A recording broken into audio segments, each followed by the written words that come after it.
Rock on. The shock news this week has been the surprise departure of drummer John McKay and guitarist Kenny Morris from Siouxsie and the Banshees. They walked out on Siouxsie and Steve Severin just before the band were due to go on stage in Aberdeen at the beginning of a headlining national tour.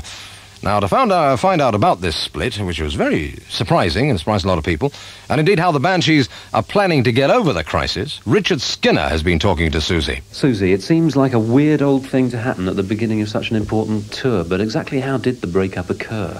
It was weird in that it wasn't dramatic or expected at all.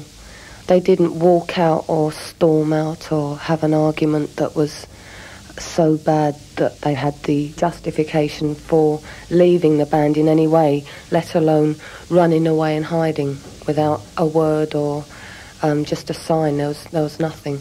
We think that it was premeditated, that it wasn't a spur-of-the-moment thing, that they'd been thinking and planning this way before the tour. It seems like a really odd time to do it, to just suddenly walk out at that key. I mean, it's the best time if they thought that if they left, there'd be nothing left of Siouxsie and the Banshees. Everyone concerned could have become bankrupt if we'd have just, said, oh, we might as well give up.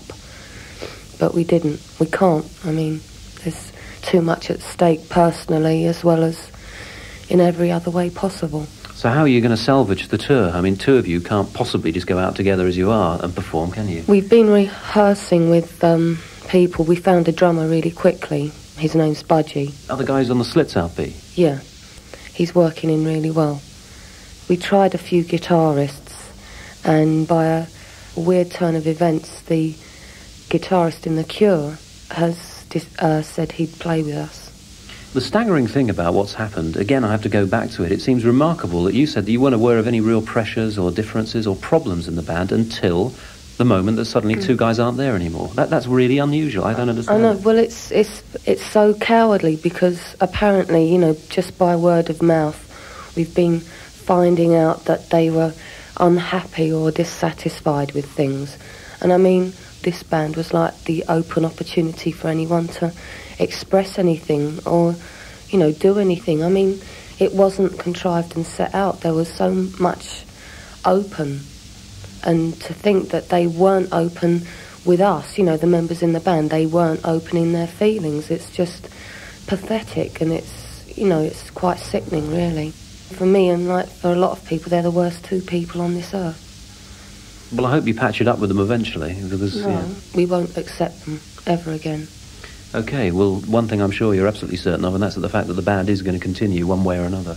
Oh, yeah, no doubt. I mean, there's been an incredible time thing that we've had to fight against because of it breaking at the beginning of the tour, and we're determined to carry on the tour.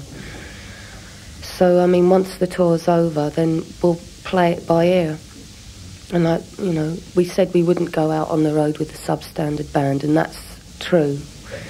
People in the band are all great, and we all get on, and the same will happen after this tour. OK, so when will we see the new Siouxsie and the Banshees out on stage? Tuesday to Montford Hall in Leicester.